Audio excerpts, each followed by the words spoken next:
of you who decided, like, let's actually get on a plane to go see who these people are? Like, what was the moment that made you decide to pursue this weird suspicion that you had? It's funny. Basically what happened was we went to Vail to film this dance festival. And I got out there like 2 days before they did, just to start filming. And I had sent an email to Angela and Abby and said, hey, I'm out in Vail for this dance festival. I know Abby's birthday's coming up. Why don't you guys come meet us out here? And Angela had written back and been like, great idea. I'll come out with Abby and Megan for her birthday. And so by the time they got there, I was like, guys, we're going to finally meet them. They're coming here. So that's why they started filming everything.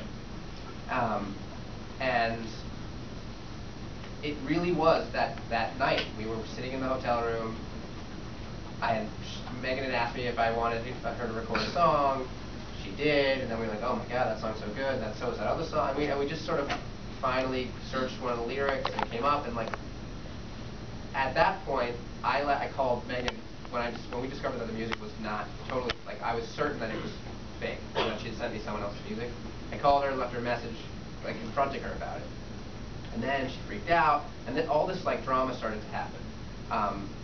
And I was ready to just walk away. I was like, guys, I don't want to do this anymore. Like, they're weird, they're creeping me out. I think it's better that we just like leave it alone. And that's when Rel and I started having fights, because he was like, no, we're making a movie about something, and it needs to keep going. And if we don't find out, you'll always wonder, and you'll always want to know, like, what was this? Where could it have gone? And so it took him like a day to kind of convince me.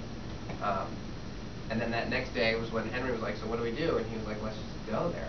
Or no, you said that? No, Henry said that. And I was reluctant, but you know, at the same time I was like, yeah, sure, road trip, you know, let's see what happens.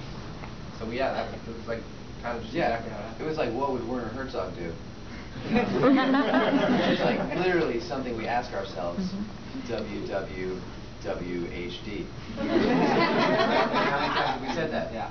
So we just say that. Yeah. And the answer was like, you go. Yeah, just go there. And it felt dangerous and it felt risky. And we copied the footage and we sent it back to Zach. We said, we'll tell you why later, but just hold on to this footage. And in case something happens, try to get Werner Herzog to narrate it. Literally.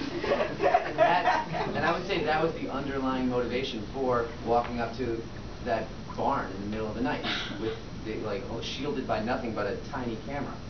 The notion that if it feels this dangerous, then it's that dramatic. And that, I guess it felt like it was worth it, and then like for the sake of journalism.